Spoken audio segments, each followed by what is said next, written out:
মৰমৰ ছাত্ৰ-ছাত্ৰীসকল, আজি আমি আলোচনা কৰিম সপ্তম শ্ৰেণীৰ বিজ্ঞানৰ লেচন 4ৰ পোহৰৰ সৈতে ধেমালি চাহ আৰু প্ৰতিফলন নামৰ পাঠৰ সকলো পাঠভিত্তিক প্ৰশ্ন উত্তৰ আৰু পৰীক্ষাত আহিবলগীয়া গুৰুত্বপূৰ্ণ প্ৰশ্ন উত্তৰখিনি আলোচনা কৰিম। তো ছাত্ৰ-ছাত্ৰীসকল, তোমালোকে ভিডিঅ'টো স্কিপ নকৰাকৈ লাষ্টলৈকে চাই থাকিবা আৰু যদি মোৰ চেনেলটোত নতুন হৈ থাকে তেনেহ'লে ছাবস্ক্ৰাইব কৰিবলৈ নাপাহৰিবা। তো পাঠটোৰ অনুশীলনী অৰ্থাৎ এক্টিভিটিছৰ প্ৰশ্ন উত্তৰলৈ যোৱাৰ আগতে তোমালোকে এইখিনি ভালদৰে পঢ়িবা। তোমালোকে কি শিকিলা এইখিনি তোমালোকে ভালদৰে পঢ়িবা। ইয়াৰ পৰা তোমালোকৰ পৰীক্ষাত বহুতো কোৱেশ্চন আহে। তো এতিয়া আমি অনুশীলনী অৰ্থাৎ এক্সাৰসাইজৰ প্ৰশ্ন উত্তৰখিনি আলোচনা কৰিম। তো ইয়াৰ 1 নম্বৰত কি কৈছে, শুদ্ধ উত্তৰৰ গ'লটো সম্পূৰ্ণকৈ পূৰ কৰা। তো ইয়াৰ 1 নম্বৰ কোৱেশ্চনত কি কৈছে, তলত কোনটো পোহৰৰ কৃত্ৰিম উৎস। তো ইয়াৰ অপচনত এত কি কৈছে, সূৰ্য, অপচন বিত দিছে জোনাকীৰ পোহৰ, অপচন চিত দিছে জেলি মাছ আৰু অপচন ডি দিছে বিদ্যুতৰ বাল্ব। তো ইয়াৰ ভিতৰত অপচন ডি টো শুদ্ধ হ'ব। তো তোমালোকে এই ডি বৃত্তটো ভালদৰে পূৰ কৰি দিবা। তাৰপিছত 2 নম্বৰ কোৱেশ্চনত কি কৈছে, চাৰ গঠনৰ বাবে তলত কোনটো উপাদান প্ৰয়োজনীয় নহয়। তো ইয়াত কি কৈছে, চাৰ গঠনৰ বাবে তলত কোনটো উপাদান প্ৰয়োজনীয় নহয়। তো ইয়াৰ অপচনত কি কি দিছে, অপচন এ দিছে পৰ্দা, অপচন বি দিছে লক্ষ্য বস্তু, অপচন সি দিছে বস্তুৰ ৰং আৰু অপচন ডি দিছে পোহৰৰ উৎস। এই বাকি তিনিটা প্ৰয়োজন হয়, এই বস্তুৰ ৰংটো প্ৰয়োজন নহয়। তো ইয়াৰ অপচন সি টো শুদ্ধ হ'ব। তোমালোকে সি বৃত্তটো ভালদৰে পূৰ কৰি দিবা। তাৰপিছত 3 নম্বৰত কি কৈছে, 3 নম্বৰত কৈছে চাৰ ৰং হৈছে অপচন এ দিছে সদায় কলা আৰু বগা, অপচন বি দিছে কেৱল কলা, অপচন সি দিছে কেৱল বগা আৰু অপচন ডি দিছে লক্ষ্য বস্তুৰ সৈতে একে। তো ইয়াৰ ভিতৰত অপচন বি টো শুদ্ধ হ'ব, কেৱল কলা। তো তোমালোকে বি বৃত্তটো ভালদৰে পূৰ কৰি দিবা।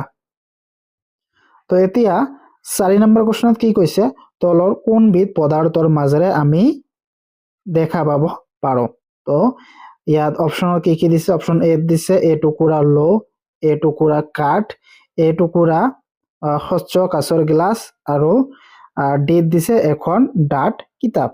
তো ইয়াত কি কৈছে, কোনটোৰ মাজেৰে আমি দেখা পাব পাৰো। তো লোৰ মাজেৰে আমি দেখা পাব নোৱাৰো, কাঠৰ মাজেৰে আমি দেখা পাব নোৱাৰো আৰু এখন ডাঠ কিতাপৰ মাজেৰে আমি দেখা পাব নোৱাৰো। তো দেখা পাব পাৰো আমি স্বচ্ছ কাঁচৰ গিলাচৰ মাজেৰে আমি দেখা পাব পাৰো। তো অপচন সি বৃত্তটো তোমালোকে ভালদৰে পূৰ কৰি দিবা। ইয়াৰ শুদ্ধ উত্তৰটো হ'ব অপচন সি। তাৰপিছত 5 নম্বৰত কি কৈছে, সীমাই এখন সমতল দাপনৰ পৰা 3 মিটাৰ দূৰত আছে। যদি তাই দাপনৰ পিনে কেইখোজমান আগবাঢ়ে তেন্তে দাপনৰ প্ৰতিবিম্বৰ আকাৰ কি পৰিৱৰ্তন হ'ব। তো ইয়াৰ অপচনত কি কি দিছে, অপচন এ দিছে আকাৰ সৰু হ'ব, অপচন বি দিছে আকাৰ ডাঙৰ হ'ব, অপচন সি দিছে আকাৰ একে থাকিব আৰু অপচন ডি দিছে আকাৰৰ ওলোটা হ'ব। তো ইয়াৰ ভিতৰত অপচন সি টো শুদ্ধ হ'ব, আকাৰ একে থাকিব। তো তোমালোকে সি বৃত্তটো ভালদৰে পূৰ কৰি দিবা। তো এতিয়া 2 নম্বৰ খিনি আমি আলোচনা কৰিম। তো 2 নম্বৰত কি কৈছে, খালী ঠাই পূৰ কৰা। তো ইয়াৰ 1 নম্বৰ প্ৰশ্নত কি কৈছে, চাৰ কোনো দেশ নাই। তো তোমালোকে ইয়াৰ খালী ঠাইত লিখিবা চাৰ কোনো নিৰ্দিষ্ট গঠন নাই। তো তোমালোকে খালী ঠাইত কি লিখিবা, নিৰ্দিষ্ট গঠন।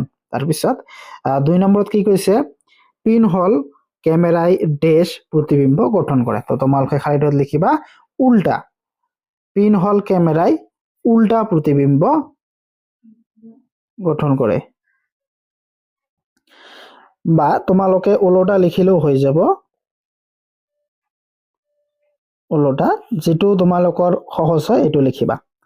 তাৰপিছত 3 নম্বৰত কি কৈছে, ৰবাৰ ডেশ কিন্তু কাঁচ ডেশ। তো তোমালোকে ইয়াত কি লিখিবা, ৰবাৰ হল অস্বচ্ছ, কাৰণ ৰবাৰৰ মাজেৰে আমি ইফালৰ পৰা সিপাৰ দেখিব নোৱাৰো বা ইপাৰৰ পৰা সিপাৰ আমি চাব নোৱাৰো, সেইকাৰণে ৰবাৰ হল অস্বচ্ছ, আনহাতে কাঁচ হল স্বচ্ছ, কাৰণ কাঁচৰ মাজেৰে আমি দেখা পাব পাৰো বা পোহৰ পাৰ হৈ যায়।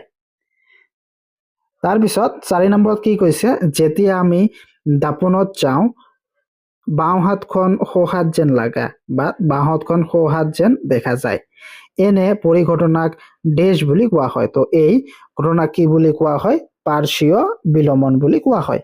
তো যেতিয়া আমি দাপোনত যাওঁ বাওঁ হাতখন সোঁ হাত যেন লাগে। তো এই পৰিঘটনাক কি কয়? পাৰ্শ্বীয় বিলোমন বুলি কোৱা হয়। তাৰপিছত 3 নম্বৰত কি কৈছে? শুদ্ধ নে অশুদ্ধ লিখা। তো ইয়াৰ 1 নম্বৰত কি কৈছে? দীপ্তিমান বস্তুৱে নিজে নিজৰ পোহৰ বিলায়। তো এইটো কি হ'ব? এইটো অশুদ্ধ হ'ব। তাৰপিছত 2 নম্বৰত কি কৈছে? পোহৰে সদায় সৰল ৰেখাত গতি কৰে। এইটো শুদ্ধ হ'ব। তাৰপিছত 3 নম্বৰত কি কৈছে? পেৰিস্কোপ পোহৰৰ প্ৰতিফলন ধৰ্মৰ ওপৰত অৱস্থিত। এইটোও শুদ্ধ হ'ব। তাৰপিছত 4 নম্বৰত কি কৈছে? চন্দ্ৰ দীপ্তমান বস্তু। এইটো অশুদ্ধ। এতিয়া আমি 4 নম্বৰত প্ৰশ্নটো আলোচনা কৰিম। 4 নম্বৰত কি কৈছে? তলত দিয়াবোৰ মিলাই লিখা। তো ইয়াত কংসৰ লগত খংস মিলাই লিখিব দিছে তোমালোকক। তো ইয়াৰ 1 নম্বৰত কি কৈছে? যিবোৰ বস্তুৱে তাৰ মাজেৰে পোহৰ পাৰ হৈ যাবলৈ দিয়ে এইবিলাক কি? তো এইবিলাক হৈছে স্বচ্ছ বস্তু। স্বচ্ছ বস্তুৱে এই স্বচ্ছ বস্তুৰ মাজেৰে পোহৰ পাৰ হ'বলৈ দিয়ে। এই কাৰণে এইবিলাকক স্বচ্ছ বস্তু বোলে। তাৰপিছত চন্দ্ৰ কি? তো চন্দ্ৰটো হ'ল কি? অদীপ্তমান বস্তু। চন্দ্ৰটো অদীপ্তমান বস্তু। তাৰপিছত 3 নম্বৰত কি কৈছে? যিবোৰ বস্তুৱে নিজে নিজৰ পোহৰ বিলায় এইবিলাক হৈছে দীপ্তমান বস্তু। আৰু 4 নম্বৰত কি কৈছে? কোনো পৃষ্ঠৰ পৰা পোহৰ উভতি অহা এইটো হৈছে প্ৰতিফলন। তো এনেকেই তোমালোকে ভালদৰে মিলাই ল'বা চাই। তাৰপিছত 5 নম্বৰত কি কৈছে? চিন্তা কৰা আৰু উত্তৰ দিয়া। ইয়াৰ ক নম্বৰ প্ৰশ্নত কি কৈছে? কোনো এটা বস্তুৰ এটাতকৈ অধিক চাহ গঠন হ'ব পাৰেনে? তো ইয়াৰ উত্তৰত তোমালোকে লিখিবা। যিহেতু ইয়াত চিন্তা কৰা তাৰপিছত উত্তৰ লিখিব কৈছে। তো ইয়াৰ উত্তৰত তোমালোকে লিখিবা হয় পাৰে। যদি এটা বস্তুৰ ওপৰত একাধিক পোহৰ উৎসৰ পৰা পোহৰ পৰে, যেনে এখন খেলপথাৰত থকা ফ্লাড লাইট বা এটা কোঠাত জ্বলি থকা কেইবাটাও বাল্ব, তেন্তে বস্তুটোৰ এটাতকৈ অধিক চাহ গঠন হ'ব পাৰে। তো তোমালোকে এনেদৰে লিখিবা। হয় পাৰে। এটা বস্তুৰ ওপৰত একাধিক পোহৰ উৎসৰ পৰা পোহৰ পৰে, যেনে এটা খেলপথাৰত বিভিন্ন ফ্লাড লাইট বা এটা কোঠাত জ্বলি থকা কেইবাটাও বাল্ব। তো এনেকা থাকিলে বস্তুটো এটাতকৈ অধিক চাহ গঠন কৰিব পাৰে। তাৰপিছত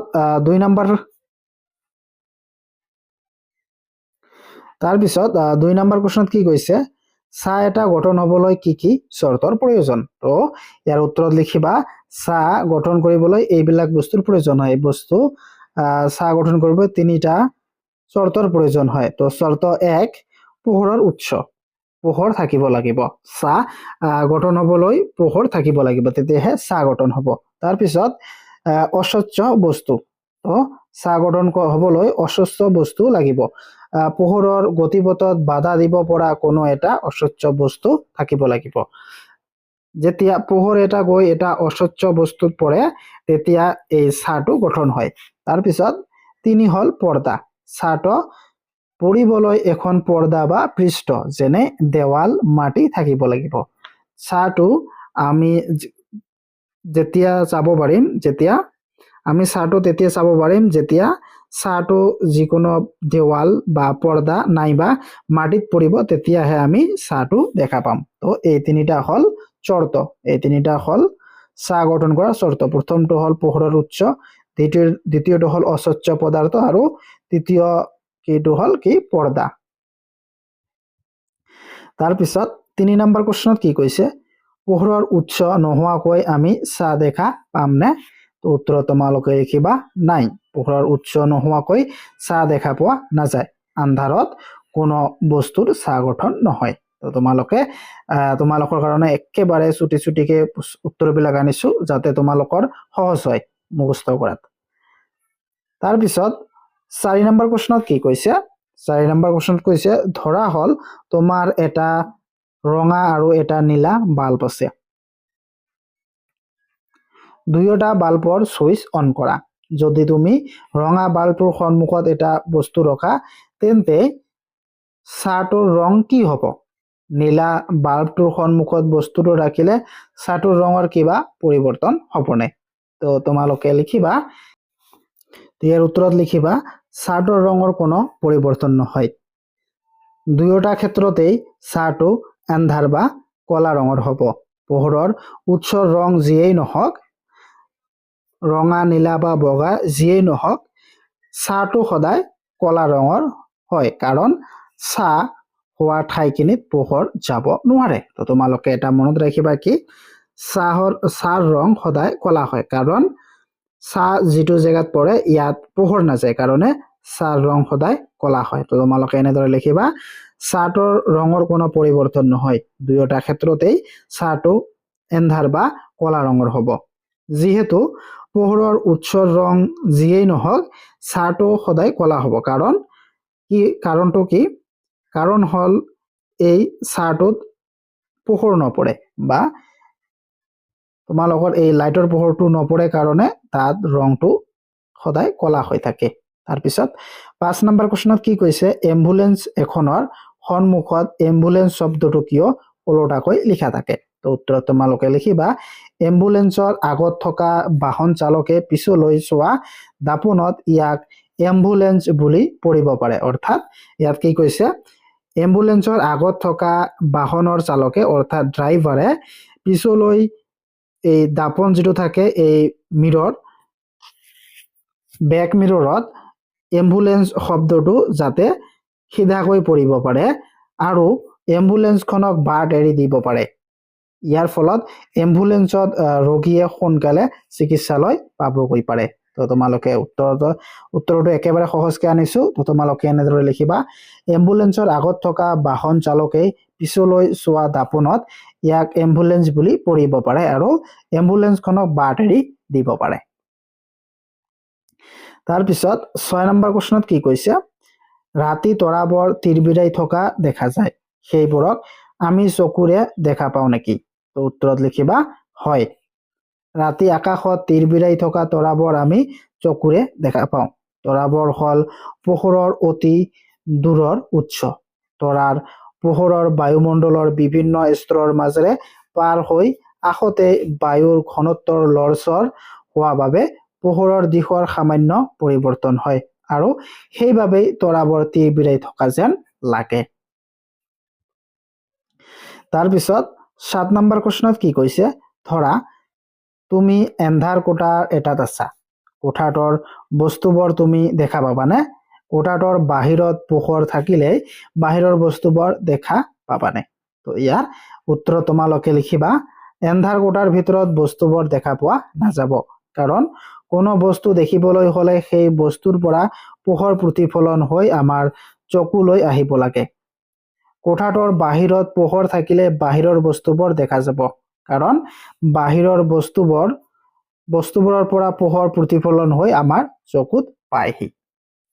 তো আন্ধাৰত দেখা নোপোৱাৰ কাৰণটো হ'ল এই বস্তুটোৰ পৰা কোনো পোহৰ প্ৰতিফলন হৈ আমাৰ চকুত নপৰে, কাৰণে আমি এন্ধাৰ কোঠাৰ বস্তুবোৰ দেখা নাপাওঁ, কিন্তু বাহিৰৰ বস্তুৰ পোহৰ প্ৰতিফলন হৈ আমাৰ চকুত পৰে, কাৰণে আমি এই বস্তুবোৰ দেখা পাওঁ। তাৰপিছত 8 নম্বৰ কুৱেশ্যনত কি কৈছে, আকাশত উৰি থকা বিমান এখনৰ ছাঁ আমি কিয় দেখা নাপাওঁ? তো উত্তৰত তোমালোকে লিখিবা আকাশত বহুত ওপৰত উৰি থকা বিমান এখনৰ ছাঁ আমি দেখা নাপাওঁ, কাৰণ বিমানখন মাটিৰ পৰা বহু দূৰত থাকে। বিমানখনে পোহৰৰ বাধা দিলেও ইয়াৰ ছাঁটো মাটিত পৰাৰ আগতেই বায়ুমণ্ডলত থকা বিক্ষিপ্ত পোহৰৰ বাবে বিলীন হৈ যায়। অৰ্থাৎ ছাঁটো গঠন হ'বলৈ যিখন পৰ্দাৰ মাটিৰ প্ৰয়োজন সেইখন বিমানৰ পৰা যথেষ্ট আঁতৰত থাকে, সেইকাৰণে আমি যিকোনো বিমানৰ ছাঁ আমি দেখা নাপাওঁ। তাৰপিছত 9 নম্বৰ কুৱেশ্যনত কি কৈছে, পিনহল কেমেৰাৰ নীতি কি? পিনহল কেমেৰাত সৃষ্টি হোৱা প্ৰতিবিম্বৰ বৈশিষ্ট্যবোৰ কি কি? তো ইয়াৰ উত্তৰ তোমালোকে লিখিবা ইয়াৰ পিনহল কেমেৰাৰ পোহৰে সদায় সৰল ৰেখাত গতি কৰে। এই নীতিৰ ওপৰত ভিত্তি কৰি এইটো হল কেমেৰাৰ নীতি। পিনহল কেমেৰাৰ নীতিটো কি তোমালোকে এইখিনি লিখিবা, পোহৰ পোহৰে সদায় পিনোহল কেমেৰাৰ পোহৰে সদায় সৰল ৰেখাত গতি কৰে। তো ইয়াৰ তিনিটা বৈশিষ্ট্য কি কি? প্ৰতিবিম্বটো ওলোটা হয়।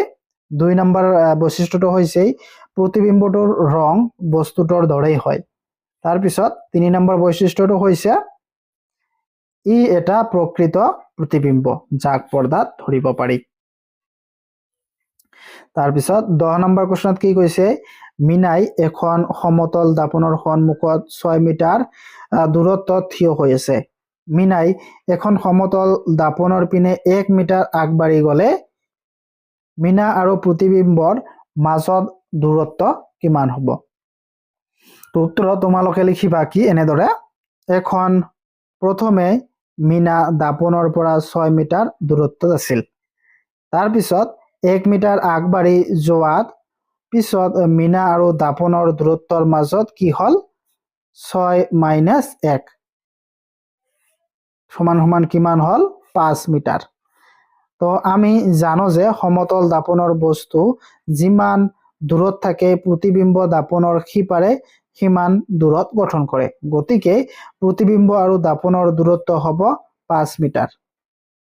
তো কি আমি জানো যে দাপনত সমতল দাপনত বস্তু যিমান দূৰত থাকে প্ৰতিবিম্ব দাপনৰ সিপাৰে সিমান দূৰত গঠন কৰে। তো এতিয়া আমি কি কৰিম? এতিয়া মিনা আৰু প্ৰতিবিম্বৰ মাজত দূৰত্ব হ'ব 5 + 5 + 5 = 10 মিটাৰ। তো তোমালোকে উত্তৰ লিখিবা 10 মিটাৰ। তাৰপিছত 11 নম্বৰ প্ৰশ্নত কি কৈছে? তলৰ বস্তু বা পদাৰ্থবোৰক স্বচ্ছ অস্বচ্ছ ঈষৎ স্বচ্ছ দীপ্তিমান বা অদীপ্তিমান হিচাপে শ্ৰেণী বিভাজন কৰা। ইয়াত কিছুমান পদাৰ্থ দিছে, এইবিলাক স্বচ্ছ অস্বচ্ছ ঈষৎ দীপ্তিমান অদীপ্তিমান এইবিলাক শ্ৰেণী বিভাজন কৰিব কৈছে। এখন দাপন, এটুকুৰা কাঠ, কুঁৱলীযুক্ত কাঁচ, এটুকুৰা শিল, সূৰ্যৰ চন্দ্ৰ, টিউবলাইট, এখন চিডি, এখন এলুমিনিয়াম পাত আৰু জোনাকী পৰুৱা। তো এইবিলাকৰ শ্ৰেণী বিভাজন কৰিব দিছে। তো এখন দাপনখন হ'ল অস্বচ্ছ আৰু অদীপ্তমান। তাৰপিছত এটুকুৰা কাঠ হৈছে অস্বচ্ছ আৰু অদীপ্তমান। কুঁৱলীযুক্ত কাঁচ এইটো হৈছে স্বচ্ছ আৰু অদীপ্তমান। এটুকুৰা শিল অস্বচ্ছ আৰু অদীপ্তমান। তাৰপিছত সূৰ্যটো হ'ল অস্বচ্ছ আৰু দীপ্তমান। তাৰপিছত চন্দ্ৰ অস্বচ্ছ আৰু অদীপ্তমান। তাৰপিছত টিউবলাইট এইটো হৈছে স্বচ্ছ অস্বচ্ছ অৰ্থাৎ আৱৰণ অনুসৰি, স্বচ্ছ হ'ব পাৰে অস্বচ্ছ হ'ব পাৰে আৰু ই দীপ্তমান। তাৰপিছত এখন চিডি অস্বচ্ছ আৰু অদীপ্তমান। এখন এলুমিনিয়াম পাত অস্বচ্ছ আৰু অদীপ্তমান। তাৰপিছত জোনাকী পৰুৱা অস্বচ্ছ আৰু দীপ্তমান।